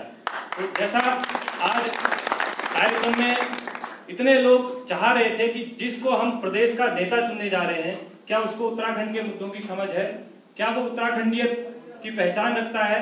और जिस तरह से आप बेबाकी से और सादगी से, बड़ी विनम्रता से हमारे साथियों का जवाब दे रहे हैं, हमें लगता है कि वास्तव में उत्तराखंड को एक कप्तान मिलने जा रहा है। दीपक बाली जी ने कहा, दीपक बाली जी ने जैसे कहा कि अब हमको कप्तान मिल चुका है। अब काम है टीम का कि बैट्समैन अच्छी बैटिंग करे, बॉलर अच्छी बॉलिंग करे और कप्तान जब लीडिंग फ्रॉम द फ्रंट का कार्य कर रहा है, वो रात के 9:30 बजे देवदुरा में जब हमको समय दे रहा है, रात के 9:30 बजे हमारे धक्के सहने को तैयार है, तो आज हम विश्वास करते हैं कि उत्तराखंड आपकी कप्तानी में बहुत अच्छा प्रदर्शन करेगा। हमको उत्तराखंड में चेहरा मिलेगा। सर मेरा सवाल है कि खेल सुविधाओं को लेकर मेरा सवाल है। आजकल दुनिया का सबसे बड़ा खेल आयोजन ओलंपिक चल रहा है, उसमें भारत के लोग मेडल जीत रहे हैं। उत्तराखंड के लोग भी चाहते हैं कि हम उन बड़े मंचों पर अपने राज्य का प्रतिनिधित्व कर सकें, लेकिन खेल सुविधाओं का अभाव है। यहीं जिले में स्पोर्ट्स स्टेडियम बनना था, 2-4 वर्षों से वो मांग लंबित है, स्टेडियम आज भी नहीं बन पाया है। अगर युवा में प्रतिभा भी है तो वो प्रतिभा को कहाँ दिखाए, उसके लिए मंच का अभाव है। प्रतिभा है भी तो प्रतिभा प्रदर्शित करने की जगह नहीं है और ऐसे मंच उत्तराखंड में आज तक क्यों नहीं बन पाए। अगर आपकी सरकार आती है तो आप युवाओं को, खेल प्रतिभाओं को जगह देने के लिए क्या काम करेंगे? देखो, कोई बिल्डिंग बना दो या कोई स्टेडियम बना दो, ये तो कोई सॉल्यूशन खाली नहीं है। सॉल्यूशन है कि पहले तो हमें समझ में आए कि हम स्पोर्ट्स, खेलकूद, इसको किस तरीके से देखते हैं। मैं एक शॉर्ट में अपना नजरिया बताने की कोशिश करूंगा। जैसे एक बच्चे को जब एक अच्छा युवा बनाने की तैयारी होती है तो उसको अच्छी पढ़ाई की जरूरत होती है। उस पढ़ाई में शामिल होता है अच्छे उसको संस्कार सिखाना, वो उसकी पढ़ाई का हिस्सा है, चाहे घर में पढ़ाई हो चाहे स्कूल में हो। उसके अंदर होता है समाज की तरफ कैसे उसका योगदान होना चाहिए, उसका होता है बुजुर्गों को, छोटों को कैसे एक तहजीब से रिस्पेक्ट देनी चाहिए। ऐसा ही बच्चे को जब युवा बनाया जा रहा है तो एक इम्पॉर्टेंट एस्पेक्ट है कंप्यूटर सिखाना आज की तारीख में, और उससे बड़ा इम्पोर्टेंट है उसे मौका दिया जाए कि पढ़ाई के साथ साथ देखो ना खेलकूद की भी सुविधाएं होनी चाहिए। खेलकूद की सुविधाएं मतलब क्लास में जब आपकी 6 या 7 पीरियड चलते हैं एक दिन में सुबह से शाम तक, उसमें 1-2 पीरियड स्पोर्ट्स के भी होने चाहिए। उसको इनकरेज करना चाहिए, उसे जागरूक करना चाहिए बच्चे को कि तू थोड़ा बाहर आकर के फील्ड में भी घूम। अब वो कैसे होगा जब ठीक ठाक फील्ड होंगे। हो सकता है पहाड़ में हर जगह वो फील्ड ना बन सके, लेकिन जब इतनी बड़ी बिल्डिंगें बन रही हैं आजकल पहाड़ में और काट करके पहाड़ को बोल रहे हैं डिस्ट्रॉय हो रहा है, तो फिर तो कॉम्प्रोमाइज हमें ये भी लेके चलना चाहिए। अगर स्कूल बन रहा है तो फील्ड भी होना चाहिए। उस फील्ड से ये नहीं है कि हर कोई ओलंपिक मेडल के लिए जाएगा। उस फील्ड से ये है कि बच्चा पढ़ाई कर रहा है, पढ़ाई के साथ खेलकूद कर रहा है, तो उसका ना एक सोच, एक विचार बड़ी अच्छी सी बनती रहती है। लेकिन उसी में से अगर कोई दिखता है दौड़ भाग में, कोई दिखता है फुटबॉल में, कोई दिखता है फिजिकल ताकत में अच्छा, तो उसको फिर सेलेक्ट करके स्पोर्ट्समैन बनाने के लिए जो इंस्टीट्यूट होती है वहां पे भेजा जाएगा। वो होगी स्पोर्ट्स कॉलेज। अब हमारे पास ना ये सब सुविधा है, लेकिन हो क्या रहा है, स्पोर्ट्स कॉलेज है देहरादून में, उस स्पोर्ट्स कॉलेज में बच्चे भी आते हैं पढ़ने के लिए, बट उनको गेम अपने अपने गेम में एक्सपर्ट भी बनाने की कोशिश करते हैं। लेकिन एक्सपर्ट बनाने की कोशिश कौन कर रहे हैं? जो कोच खेल करके, और अब सिखाने की उतनी ज्यादा क्षमता नहीं रखते, उनको रखा जा रहा है। वहां पे इवेंट क्या होते हैं, वहां पे होते हैं, एक है ना वो पहलवान खल्ली जो उसमें जाता है, वो मतलब WWF, वो वर्ल्ड रेसलिंग, उसमें खल्ली के प्रोग्राम होते हैं वहां पे पॉलिटिकल स्पीचेस होती हैं। तो फिर वो स्टेडियम कहां से रह गया। फिर उसके बाद में यही लड़के उत्तराखंड के यहां से तो नहीं निकल पा रहे हैं स्पोर्ट्स में, लेकिन जब ये, मैं क्योंकि फौज के बारे में ज्यादा जानता हूं, लेकिन जब ये लड़के मान लो रेलवेज में, एयर इंडिया में कहीं पे ज्वाइन करते हैं, इंडियन आर्मी में ज्वाइन करते हैं, तो ऐसी कौन सी खास बात हो गई कि वहां से वो जाकर के और फिर अपना नेशनल टीम में भी चले जाते हैं। यही क्या है गढ़वाली कुमाऊनी। तो जब आर्मी में जाते हैं, आर्मी से वो आगे निकल जाते हैं। आर्मी में खेल खाली सिखाया जाता है, एक टीम को आपस में कैसे जुड़ करके रहना, इसलिए कि फुटबॉल टीम आपस में 2 टीमें बन रखी है, अल्फा कंपनी और ब्रेवो कंपनी की खेल रही है। तो वो जो 12 लड़के हैं, 11 लड़के हैं और बाहर जो रिजर्व है, उनके अंदर ना एक टीम स्पिरिट आ रही है, जोश आ रहा है कि मैंने दूसरे को हराना है। क्योंकि वो हराने की स्पिरिट जो होती है वो इस लेवल तक चली जाती है कि जब गोली चलाने की नौबत आती है तो आदमी घबराता नहीं है, उसे दर्द नहीं होता कि सामने से खून निकल रहा है, क्योंकि दुश्मन है वो। तो मैं बोलना ये चाह रहा हूँ, फौज में जाने के बाद तो वहां से वो स्पोर्ट्समैन बन रहे हैं।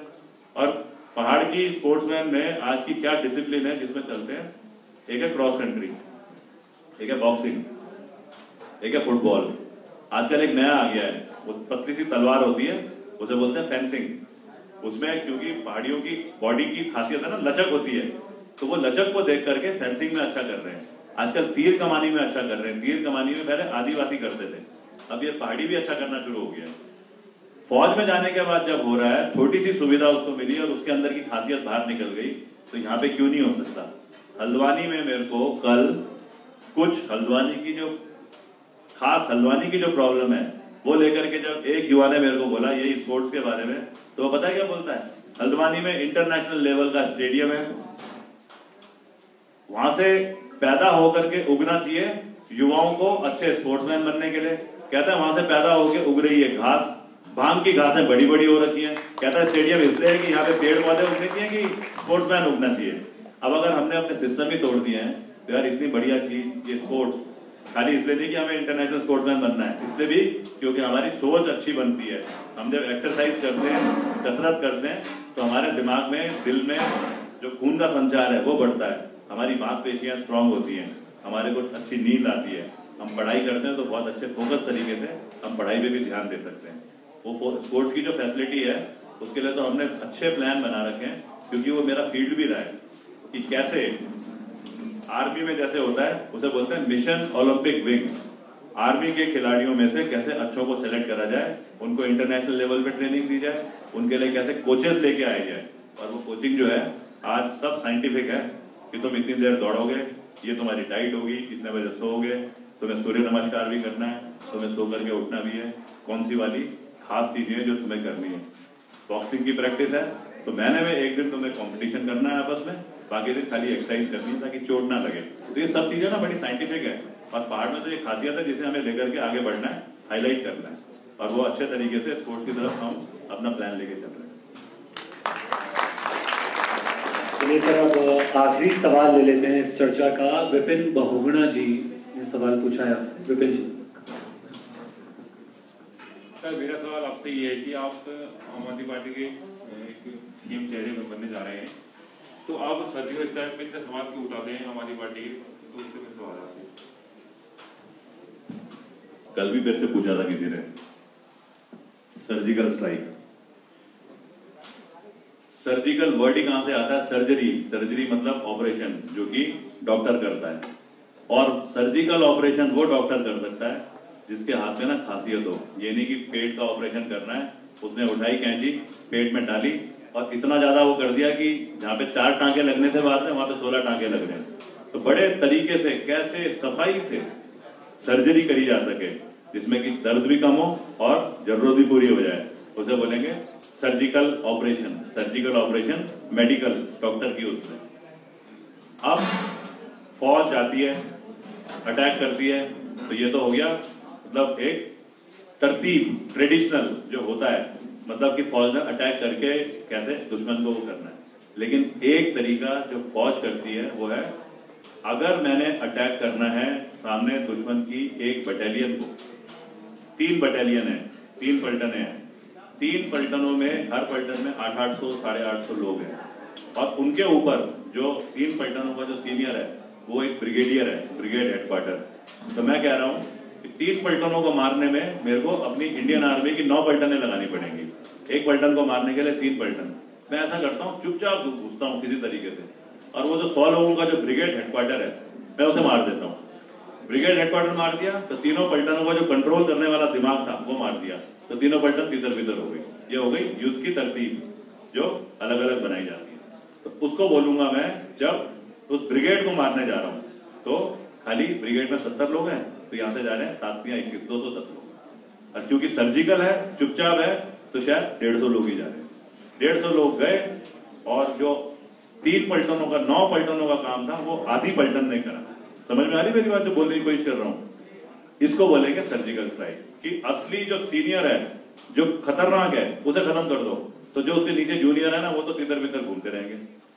आपने अगर उत्तराखंड में एजुकेशन फेल करनी है तो कैसे फेल करोगे? ये थोड़ी कि हर स्टूडेंट को बोलोगे कि पढ़ाई बहुत खराब है, वो टीचर को बोलेंगे तो खराब पढ़ाई शुरू करा दे। एक आदमी को पढ़ाना है, पढ़ाना मुश्किल नहीं है। ऐसे ही नेगेटिव जो चीज है वो जब दुश्मन करता है तो उसको मारने के लिए इंडियन आर्मी करती है सर्जिकल स्ट्राइक।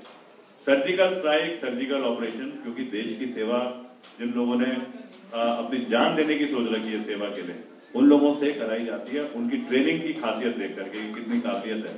तो सर्जिकल स्ट्राइक जो है ना, इसका आम आदमी पार्टी से कैसे आता है? एक पॉइंट कि सर्जिकल स्ट्राइक में अरविंद केजरीवाल जी ने बोला कि पुलवामा में आतंकवादियों ने आरडीएक्स की एक कार लगा दी, जब कॉन्वॉय चल रही थी फौज की, वो कार उड़ी और उसमें बहुत सारे हमारे पैरामिलिट्री के फोर्सेस के लोग शहीद हो गए। मतलब इससे बड़ा तो गंदा कोई हमला हम एक्सेप्ट ही नहीं कर सकते थे।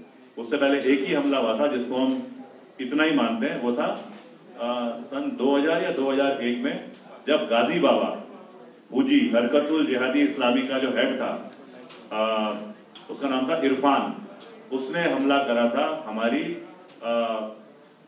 इसमें अपना पार्लियामेंट में जो हमला हुआ था, इसका मतलब इस देश के असली जो सबसे बड़ा जो मुकुट के ऊपर जो हीरा है उसको तोड़ने की कोशिश करी।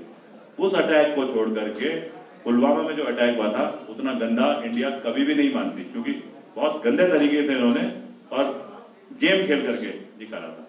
अब क्योंकि बदला लेना था तो इंडियन आर्मी हमेशा कहती है हम बदला लेंगे जैसे उसको आदेश मिलेगा। कई बार वो डिसीजन नहीं ले पाती है सरकारें, लेकिन नरेंद्र मोदी जी की सरकार ने वो फैसला लिया कि खबर निकालो। खबर निकली, पाकिस्तान का ट्रेनिंग कैंप है जहां से वो आतंकवादी कंट्रोल कर रहे थे हमारा पुलवामा में जो हमला हुआ था, और उस जगह को इंडियन एयरफोर्स के जहाज गए, किसी को पता भी नहीं चला। 100 जहाज लगे, जाना था इस जगह से इस जगह, कुछ इधर को उड़े, कुछ इधर को उड़े, कुछ इधर को उड़े, तो किसी की समझ में नहीं आया पाकिस्तान चीन को कर क्या रहे हैं ये। और अचानक 8 जहाज उड़े और जाकर के बालाकोट पहुंचे और दम दम दम दम उन्होंने पूरे के पूरे मार दिए। अरविंद केजरीवाल जी ने बड़े अच्छे तरीके से उस पर बोला है कि अगर एक देश है, मान लो इजराइल, बड़ा तगड़ा देश माना जाता है, छोटा सा है, मुश्किल से उसकी 60-70 लाख उसकी पॉपुलेशन होगी, लेकिन वो सारे के सारे जितने भी अगल बगल में देश है ना, उन सबसे लड़ रहा है और सबको पीट रहा है। वो देश क्या करता है, अगर इजराइल में किसी पड़ोसी देश ने कोई भी कुछ करने की कोशिश करी तो इजराइल के जहाज उड़ते हैं और उस पड़ोसी देश के अंदर घुसते हैं और वहां जाकर के मार के आते हैं। इंडियन एयरफोर्स ने ये वाला काम पहली बार करा था जब वो पाकिस्तान में घुस गई अंदर, युद्ध नहीं हो रहा है, और जाकर के मार के आई। मतलब सबके रोंगटे खड़े हुए थे, और केजरीवाल जी ने तारीफ करके इस चीज को बड़े अच्छे तरीके से बताया। लेकिन होता क्या है, वही सर्जिकल स्ट्राइक है ना, सर्जिकल जो क्या बोलते हैं डॉक्टर इस्तेमाल करता है, कैंची। आजकल हमारे कंप्यूटर में भी एक कैंची होती है, पहला शब्द हटा दो, दूसरा शब्द हटा दो, उसे घुमा करके बोल दो और वो कहानी कुछ और आ जाती है। मेरे पास वो वीडियो है, मैं बल्कि अगर होता यहाँ पे तो नहीं दिखा सकते हम, लेकिन कहीं ना कहीं मैं वो वीडियो शेयर करूंगा, ओरिजिनल वीडियो। उसको आप YouTube में चेक करो, कि सर्जिकल स्ट्राइक में अरविंद केजरीवाल ने क्या बोला है, हर किसी के समझ में आ जाएगा क्या बोला है। और मैं इसलिए सर्जिकल स्ट्राइक को बहुत अच्छे तरीके से समझा सकता हूं, क्योंकि मैं इसको एक घमंड के तौर पे नहीं लूंगा, लेकिन यह है 2 मई 2003 की बात। मेरी पलटन 4 गढ़वाल राइफल उस टाइम पे लखनऊ से गई पहले नागालैंड, और नागालैंड से आई जम्मू कश्मीर, और मैं तब पोस्टिंग में था कारगिल युद्ध में। कारगिल युद्ध से मेरे को मौका मिला दुनिया का सबसे ऊंचा जो पहाड़ है, इंडियन आर्मी की टीम का हिस्सा बनके वो चढ़ने का, माउंट एवरेस्ट। जब मैं वहां से वापस आया तो मैं अपने को हीरो समझता था कि मतलब माउंट एवरेस्ट से आ रहा हूं वापस। तब मेरे को वापस अपनी पलटन में जाने का मौका मिला। उस टाइम पे मेरी पलटन थी शोपियां पुलवामा में, वही जगह जहां पे कि पुलवामा में जो अटैक हुआ था, उस इलाके में पुलवामा में अटैक हुआ था। अभी मैं था वहां पे 2003 में। तो वहां पे हम लोगों ने एक तरीका बनाया था कि मान लो आतंकवादी है तो आतंकवादी को कैसे मारोगे, पता ही नहीं चलता है, सिविल ड्रेस में घूमता है, अगर उसके पास हथियार है तो पहचान लोगे, हथियार नहीं हो तो कैसे पहचानोगे सिविल के बीच में कौन बैठा हुआ है आतंकवादी। तो आतंकवादी को ढूंढने के लिए क्या तरीका है, तुम भी ना अपने को आतंकवादी वाली ड्रेस पहन लो। तो हमने 6 लोगों की टीम, मेरे साथ नए नए लड़के, काचे काचे बिल्कुल, ये मेरी पलटन के, वो एक टीम बनाई हमने, और जैसे आतंकवादी हरकत करते हैं हमने उस तरीके की ट्रेनिंग करनी शुरू कर दी। उस ट्रेनिंग में हमने इस लेवल तक गए कि जब गांव के अंदर से हम निकलते थे तो बड़े धीरे धीरे धीरे निकलते थे, लेकिन कुत्ते भौंक जाते थे। तो गांव में किसी ने हमें सिखाया कि जब आतंकवादी आते हैं उन पर तो कुत्ते नहीं भौंकते। हमने पूछा क्यों, तो कहते हैं आतंकवादी ना क्या करता है, जैसे गांव वाले होते हैं, गांव वाले 15-15 दिन तक नहीं नहाते हैं कश्मीर में, तो वो उनके अंदर से ना एक दूसरी खुशबू आती है जो कुत्ते को आदत है। अब वहां में रोज शैम्पू से नहा रहे हैं और उसके बाद में निकल रहे हैं, तो कुत्ते को तो सूंघने की शक्ति होती है, वो सूंघता है और उसके बाद में भौंक देता है। तो हमने फिर 15 दिन क्या करा, हमने नहीं नहाए, और उसके बाद में अब हम गांव से जब निकले, जब निकलते थे तो वैसे पांव धीरे धीरे रखने की जगह थपड़ थपड़ तभी चल रहे ना, तो कुत्ता नहीं भौंकता था। तो हमारी वो ट्रेनिंग शुरू हो गई कि हमको एक्सेप्ट कर लिया गया उस कुत्ते ने भी कि ये भी लोकल है। अब ऐसी लोकल बनते बनते हम फिर आतंकवादियों की तरह हरकत करनी शुरू कर दी। तो पहला ऑपरेशन था, उसमें अचानक हम रात को चढ़ रहे थे, उधर से भी एक टीम आई। अब सबको पता था यहाँ पे या तो फौज घूमती है या आतंकवादी घूमता है, क्योंकि वो पहाड़ का वो इलाका था, शोपियां पुलवामा का। अचानक 10 कदम पे, तो मैं नंबर 2 पे था, नंबर आगे एक वो, तो फौज का होता है थम कौन आता है, मतलब ये इंडिकेशन होता है, थम कौन आता है, तो बोलेगा दोस्त, फिर बोलेगा फौज, अच्छा पहचान के लिए आगे बढ़। तो जब वो थोड़ा नजदीक आएगा फिर बोलेंगे आज का पासवर्ड, तो बोलेगा देवी दूरा। तो मैं बोलूंगा कब मिले थे, वो कहेगा रात को 9:30 बजे। मैं कहूंगा ठीक है दोस्त आजा। अगर मैं बोलूंगा कि वो कहेगा देवी दूरा, मैं बोलूंगा कब मिले थे, तो कहेगा सुबह 10। मैं कहूंगा कि मिले तो 9:30 बजे थे, किसी को पता ही नहीं है, तो मैं गोली मार दूंगा। अब सामने से वो आए भाई लोगों की टीम, यहाँ से फौजी भाई लोगों की टीम, और पहला बंदा हमारा जैसे ही उसने ना मेरे को इशारा करा और बैठ गया। अब हम भी बैठ गए, तो हम तो बोल नहीं पाए कुछ, सामने वाला बोलता है कौन सी तंजीम, क्योंकि उसे ही पता था यहाँ पे इस टाइम पे किन किन टेररिस्ट ग्रुप ऑपरेट कर रहे हैं। तो नहीं, पहले उसने बोला अस्सलाम वालेकुम, हमने कहा वालेकुम अस्सलाम, बड़े कॉन्फिडेंस से। मैं नहीं बोला, कहता कौन सी तंजीम। अब मेरे मुंह से तो वही निकलता क्योंकि मैं इतना ट्रेंड भी था। तो वहां पे 3 तंजीमें घूमती थी, हिजबुल मुजाहिदीन, हरकतुल जिहादी इस्लाम और जैश ए मोहम्मद। तो मेरे मुंह से निकला जैश ए मोहम्मद। वो कहता है जैश ए मोहम्मद तो हो ही नहीं सकती, और उसने फायर कर दिया। अब वो किस्मत थी कि हम लोग भी इधर तितर बितर हो गए, वो भी तितर बितर हो गए, और ना वो हमको मार पाए ना हम उनको मार पाए। मतलब फौज को असली में आतंकवादी मिले तो मार देना चाहिए, डर के भागे। उसके बाद में इन्हीं लड़कों ने मेरे को जब हताश होते हुए देखा, तो इन्होंने एक और ऑपरेशन करा। उसमें बड़े तरीके से कोई 4 दिन तक 7 आतंकवादी थे, हम 6 लोग थे, फॉलो करते रहे उनको। और उसके बाद में एक ऐसी तरकीब बनाई गई कि जब आतंकवादी इस खास जगह पे आएंगे तो तब हम उन पर फायर करेंगे ताकि वो ना भाग ना सके। अब ऐसी जगह कौन सी हो सकती है, मान लो हम अंदाजे से बोले एक पहाड़ है, ऐसे पहाड़ आ रहा है, ऐसे पहाड़ आ रहा है, पतली सी पगडंडी है, नीचे खाई है। अब उस जगह पे अगर आतंकवादी आ रखा है और हम गोली चलाएंगे तो ना वो खाई में कूद सकता है ना पहाड़ में चढ़ सकता है। तो ऐसी जगह हमने छांटी। उस जगह पे इशारा ये था कि जब ये नजदीक आ जाएंगे आतंकवादी तो हम 6-7 लोग, मैं और 6 अलग अलग जगह बैठे हुए हथियार लगा करके, जब ये पहुंचेंगे फायर करेंगे। लेकिन उसमें भी ना एक तरकीब होती है कि इशारा कौन देगा कि सब फायर शुरू कर दो, ऐसा ना हो एक ने शुरू कर दिया और तब तक आतंकवादी उस इलाके के अंदर भी है। तो मैंने कहा मैं करूंगा, मैंने कहा पहला फायर मैं करूंगा, फायर की आवाज आएगी और सब शुरू कर देंगे अपने हथियार। अच्छा वो आतंकवादी आ रहे हैं आ रहे हैं आ रहे हैं, अब मैं सोच रहा हूँ अब करूं अब करूं अब करूं, और मेरे से ना फायर नहीं हुआ। जब तक फायर करना था वो बिल्कुल नजदीक आ गए, तो मेरे बगल में जो राम सिंह था 3 साल की नौकरी वाला, उसने धड़ फायर शुरू करा। इन लड़कों ने 16 गोली चलाई, 7 आतंकवादी मार दिए और अजय कोठियाल को आगे कर दिया, और उसमें ना हमको कीर्ति चक्र मिला।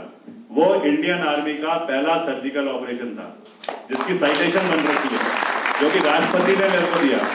वो आज इंटरनेट में भी है, उसमें लिखा होता है मेजर अजय कोठियाल काबिलियत दिखाते हुए बगैर चिंता करे एक टीम को लीड कर रहा था। उस टीम ने बहुत कम टाइम पे अपने नुकसान को बगैर किसी नुकसान के शॉर्ट टाइम पे 7 आतंकवादी मारे। इस इंटेलिजेंस जानकारी, इंटेलिजेंस के बेसिस पे करे गए सर्जिकल ऑपरेशन को कामयाब मानते हुए मेजर अजय कोठियाल को कीर्ति चक्र दिया जाता है। वो था सर्जिकल ऑपरेशन, सर्जिकल स्ट्राइक। तो सर्जिकल स्ट्राइक तो हमने करी है, इंडियन आर्मी में हम रहे हैं, हमको सेलेक्ट करके केजरीवाल जी भेज रहे हैं यहाँ पे, तो अब केजरीवाल जी का स्टेटमेंट कैसे गलत हो सकता है, ये अपने आप ही सोचें। अगर हम ये सोच लें कि कोई ट्रोलिंग मीडिया घुमा करके IT सेल को गेम खेल लेता है और हम सिंपल से अपने को समझने वाले उसमें फंस जाएं, तो मैं ये समझाना चाहता हूँ, उसको जरूर देखना लिंक को YouTube में, और वो लिंक एकदम से साफ बताता है किस जज्बे के साथ में अरविंद केजरीवाल जी ने तारीफ करी है, किस जज्बे के साथ में उन्होंने इंडियन आर्मी को हाईएस्ट बोला है। और वो 2 चीजें काट करके सर्जरी करके कुछ और आ गया सामने। तो ये थी सर्जिकल स्ट्राइक। बोगुना जी ना, और आपसे तो बहुत सवाल हो भी गए, पर एक सवाल अब मैं जनता से पूछना चाहता हूँ आपके सामने। क्या उत्तराखंड का अगला CM कर्नल अजय कोठियाल जी को होना चाहिए कि नहीं होना चाहिए? आप बताएं, जोश के साथ बताना है, युवा है आप, होना चाहिए कि नहीं होना चाहिए?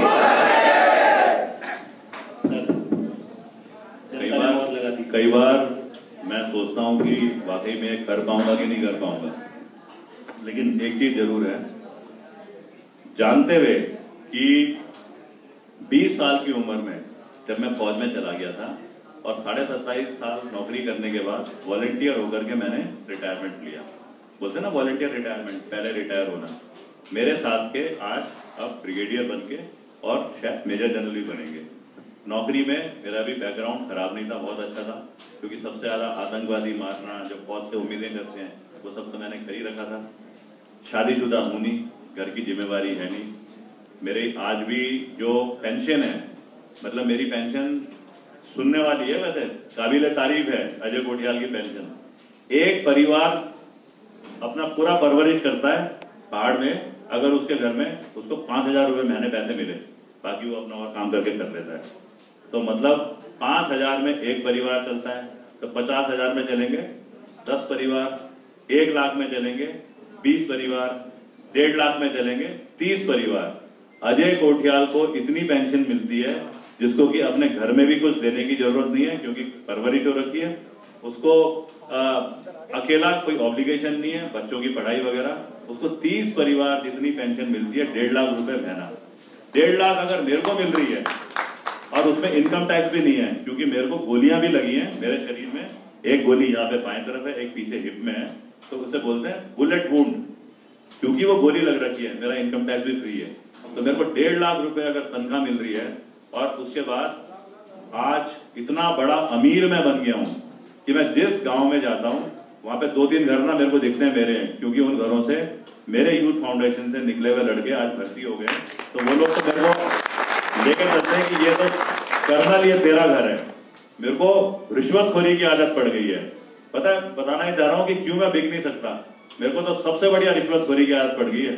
जब मैं गाँव में जाता हूँ ना, तो वो क्या करते हैं, एक दादी बैठी होती है, ऐसे ही याद कर रहा हूँ, तो दादी इतनी उम्र है, कम देख पाती है, कम सुन पाती है, लेकिन जैसे ही हम पहुंचे तो कुछ लोग और भी होते ही है, तो थोड़ी खुसर खुसर शुरू होता है। तो दादी आती है कि कर्नल कर्नल कर्नल, मेरे को यूं पकड़ती है और मेरे हाथ में ना एक ऐसे मुड़ा हुआ सा एक कागज पकड़ा देती है, तो हम भी वो जेब में रख लेते हैं।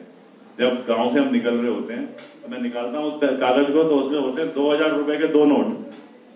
तब वो दादी बोलती है कि मेरा नाती रिंकू जो तेरे कैंप से निकला था, उसका कॉल आया था कि दादी तू नहा के तैयार रहना, फलानी साड़ी पहनना जो मैं पहली तनख्वाह से तेरे को मैंने दी थी, कर्नल सर आ रहे हैं, तू कर्नल सर को जरूर मिलेगी। तो दादी क्या कहती है, ये जो मैंने तेरे को पैसे दिए हैं ये उसकी तनख्वाह की, पहली तनख्वाह की मेरे को दिए हुए पैसे हैं, और इसलिए दे रही हूँ तेरे को कि तू इस पैसे से 2 और रिंकू को तैयार करेगा इंडियन आर्मी में भेजने के लिए। मेरे को ऐसी रिश्वत मिलती है। उसके बगल वाले गांव में जाता हूँ तो मेरे को थोड़ा सा मंडवा मिल जाता है एक। उसके बाद में वो कहते हैं अरे ये तो पंडित जी हैं तो मंडवा खाएंगे कैसे, तो मेरे को ना पहाड़ की दालें दे देते हैं थोड़ी सी। फिर कहते हैं दाल और मंडवा हो सकता है कि कहीं फौजी भी है तो चावल खाता हो तो थोड़ा झुमरा मिल जाता है। फिर कहते हैं खाएगा इन चीजों को तो अब इसमें साथ में कुछ होना चाहिए, तो मेरे को मट्ठा मिल जाता है, मक्खन मिल जाता है, थोड़ा सा घी मिल जाता है। अब मेरा खाना पूरा तैयार हो गया। फिर उसके बाद में वो कहते हैं कि कुछ खाने में और अच्छी होनी चाहिए, तो लिंगड़े का साग, उसकी सब्जी मिल जाती है कच्ची। अब ऐसी रिश्वतें मेरे को मिल रही हैं, तो मेरे को तो लगता है कि आज जो प्रण लेकर के हम चल रहे हैं, उत्तराखंड नव निर्माण, अजय कोटियाल तो नहीं टूट सकता है। खाली बस ये है, जो लड़के मेरे को देखते हैं, जो युवा मेरे को देखते हैं, लड़कियां यूथ मेरे को देखती हैं, जो ex serviceman, x paramilitary force मेरे से उम्मीद करते हैं, जो महिलाएं मेरे को आशीर्वाद देती हैं, पता है मेरे को ना घूरते रहना, और अगर मेरे को घूरते रहोगे तो मैं टस से मस नहीं होऊंगा, और हम पक्के आप मकसद को 100% लेके चलेंगे। जैसे देवी दुर्गा में कल मंदिर में हमने देखा था एक बड़ी शिला को, जो गाथा है, भीम ने लकड़ी की तलवार से तोड़ दिया था, पूरा क्रैक कर दिया था। मैं युवाओं को ऐसा ट्रेन करना चाहता हूँ, ऐसे खतरनाक जो आज हमारे माहौल बन गए हैं, जिसमें हमने तोड़ दिए सारे सिस्टम, हमें भीम जी को बुलाने की जरूरत नहीं है उनको खत्म करने के लिए, हमें इनको एनर्जी देनी है कि भीम जी का काम ये करेंगे, यहाँ पे वो मकसद देकर के हम बढ़ेंगे आगे और अच्छे तरीके से करेंगे।